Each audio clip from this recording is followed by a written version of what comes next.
여러분, 우리가 세상을 살아가면서 살고 있는 동안까지는 무엇을 해야 됩니까? 숨을 쉬는 거? 그거는 살고 있는 삶에 들어가고, 숨 쉬고 살아가자면 무엇을 해야 돼요? 노동을 해야지, 노동. 노동이라고 하면은 뭐야? 직업이지. 영어로 잡. 그러니까 우리가 직업은 살아가는데 삶의 수단이야. 우리한테 공급해주는 에너지 공급원을 위해서 일하는 그 자체를 직업이라고 하지. 옛날에는, 지금은 분업경제예요. 그 전에 옛날엔 자업경제지. 그건 뭐 스님 좀 어려운 거 아니에요? 어려운 거 하나도 없고, 5, 60년 전만 해도, 근 100여 년 전 우리 조상님들은 농사져서 먹을 거, 먹거리 다 준비해야죠. 그리고 삼배 심어서 길쌈 만들고, 누에철 서서 실컷 짜고, 오천, 내가 만들어서, 내가 제도해서, 내가 꼬매서 우리 식구가 입히고, 내가 농사 짓고, 내가 방아 찧어서 밥을 지어서 우리 식구가 먹었어요. 그땐 전체 다를 자가 본인이 했었고, 요새는 그렇게 하면 안 돼. 점점 선진국가로 문화가 발달할수록 분야별로 하지, 분야별로. 나누어서, 예를 들어서 옷을 하나 만들면은 옷을 방직공제에서 천을 짜는 사람 따로 있고요. 천을 따서 밖에 나오면 재단. 크기에 따라서 재단 하는 사람 따로 있죠. 그것도 바느질 하는 사람 따로 있잖아요. 근데 그 전에 또 디자인 하는 사람 따로 있잖아요. 옷을 방직공제, 옷을 천을 짜는 사람 하나, 천 짜기 전에 그 자료를 만드는, 삼배 같은 거 만드는 사람, 천을 짜는 사람, 그 다음에 그 디자인 어떻게 모양을 만들 거나 기대하는 사람, 재단하는 사람, 봉제를 받는 사람, 그리고 우리한테 공급해주는 사람. 6사람을 걸쳐서 여러분들이 입고 있는 티셔츠 하나, 런닝 하나도 6 내지 7사람을 걸쳐서 오는 거예요. 이게 사회적 역할 분담 경제라는 거죠. 이 역할이 점점점 늘어날수록 직업의 숫자는 늘어나는 거예요. 옛날에는 그냥 나는 옷 만드는 사람, 이러면 자기가 이거 디자인 그려가지고 그대로 재단을 해가지고 내가 미싱으로 박아서 이렇게 사람한테 줬잖아요. 근데 그게 하나하나씩 분리가 될수록 직업의 숫자가 느는 거야. 스님이 지금 80은 아직 안 돼도 그러니까 50년, 60년 전만 해도 학교에서 썼어요. 이게 종합교회 갖고 학년별로 올라가면 취미, 특기 이런 거 썼어요. 취미 그때 쓸 때는 100%가 독서. 취미는 독서. 왜? 그때 라디오도 구했고 텔레비는 아예 없었고 할 게 없으니까 독서 책 읽는 거야. 그래서 100명이면 100명 다 학생들이 다 취미가 독서야.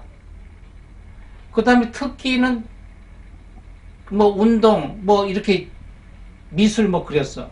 그래서 거기서 취미, 특기, 이런 거는 그때는 돈 되는 게 아니었어.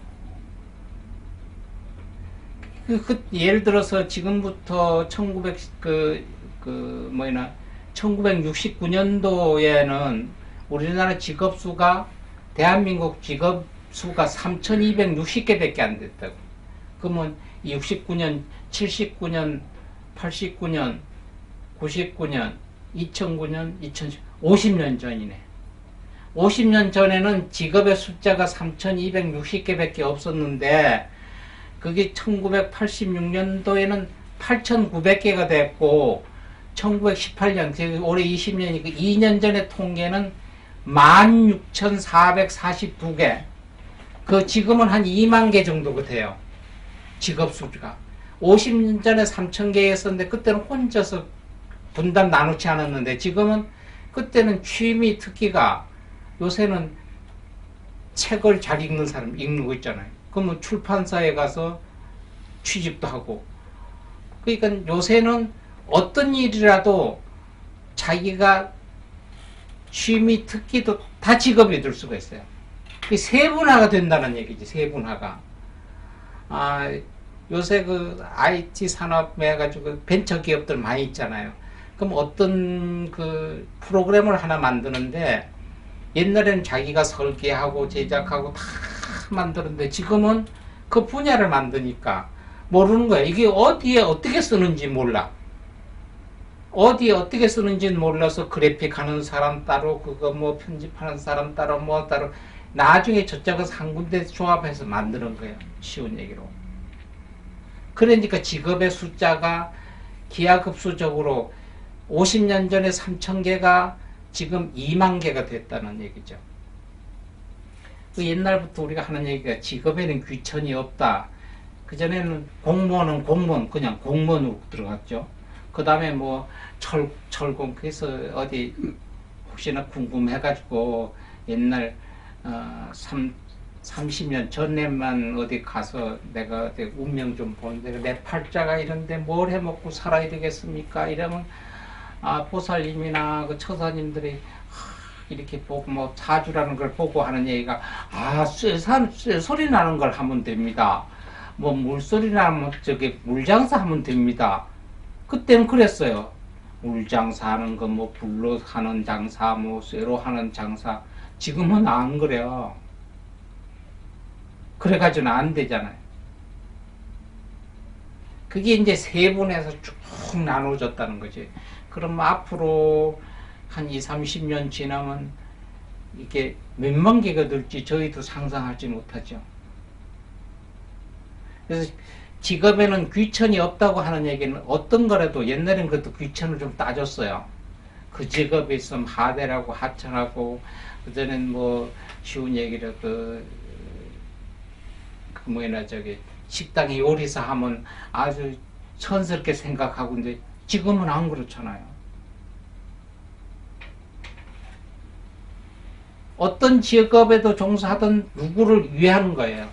나 하나를 위하는 것은 직업이 될 수가 없고 공의적으로 공적으로 사회적으로 이익이 될 수 있는 일에 일하는 걸 우리가 직업이라고 얘기해요.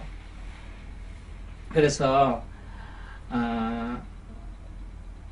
그 전에 프랑스 대통령 그 카르노란 대통령 얼마 전에 그 몇십 년 됐죠. 대통령이 어떤 사회단체에서 모임을 갔는데 조찬회를 간 거예요.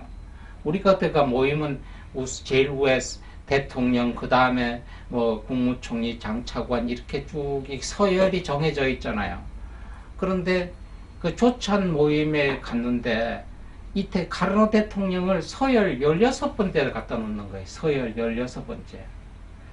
그 기분 나쁘잖아요. 근데 어쩔 수 없이 의자에 써붙여놨어. 16번째 서열로.